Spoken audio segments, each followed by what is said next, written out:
Yəni ixtilaf var bu məsələdə. Yəni bir insan əlini övrətə vurarsa, öz övrətinə və ya başqasının övrətinə, uşağın, böyüyün fərq eləməz. İnsanın abdestinin bozulduğuna dair əhl-i-sünnət arasında ixtilaflar var. Bu adə hədislə və zahirən.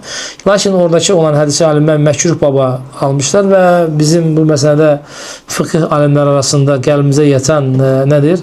Əgər insan öz övrətinə şəhvətlə toxunarsa, abdesti bozulacağı, şəhvətsiz hamamda çimərkən, paltar geyinərkən toxunarsa, abdestin bozulmayacağı, Hənəfilər bu məsələdə mütləq almışlar, istəyir şəhvətlə, istəyir şəhvətsiz. Yəni o sənin qolunla sənin heç bir fərqi yoxdur, barmağınla heç bir fərqi yoxdur və s. Aynı şəkildə bədəndən bir parçadır, heç bir əlaqəsi yoxdur demişlər. Məsələyə başqa yönə yanaşmışlardır. Malikilər şəhvət və şəhvətsizə bağlamışlardır. İmam Əhməd də bir neçə iki görüş o məsələdə.